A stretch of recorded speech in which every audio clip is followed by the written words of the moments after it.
ActionSA wants the Independent Electoral Commission of South Africa to investigate the Economic Freedom Fighters and uMkhonto weSizwe party, claiming that the party's recent political party funding disclosures do not corroborate their election campaigns. Its national chairperson, Michael Beaumont, says South Africans should be able to vote with full transparency from parties relating to their respective funding.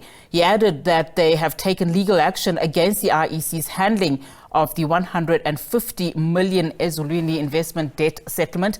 Last year, Ezulweni wanted to liquidate the ANC to recover money owed to it for work done during the 2019 elections. The ANC later announced that they have settled the debt. ActionSA is launching legal action against the IEC in respect of its continued failure to investigate the ANC Ezulweni Investments debt settlement agreement that was announced by the ANC in December 2023.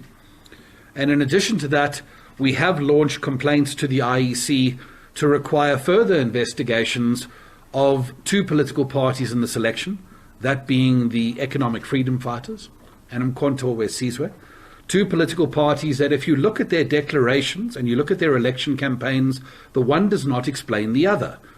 And there is no way on earth that an institution can safeguard a financial investigative process like the Party Funding Act requires if the IEC is not going to pay attention to the fact that, for example, MK disclosed 380,000 rands worth of donations in this election in a campaign that must have cost them more than 100 million rand.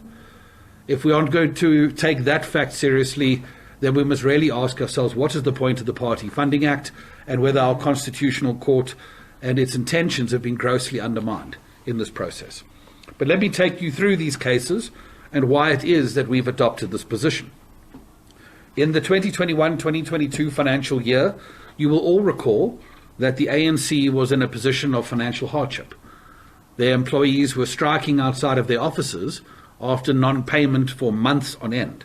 This was not an organization in a strong financial position to settle a massive debt agreement.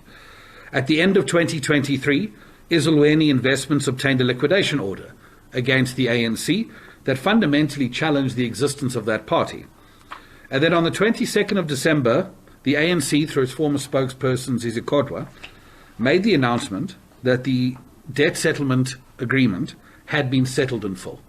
It was a two-line press statement, and I think members of the media may join me to share the view that the shorter the press statement, the more concerned we should all be as a country.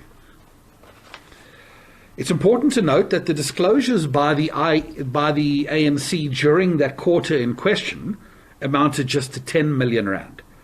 In the quarter in question where they announced the settlement of the debt, which was believed to originally be 102 million rand without the application of interest, which we will get to in a moment.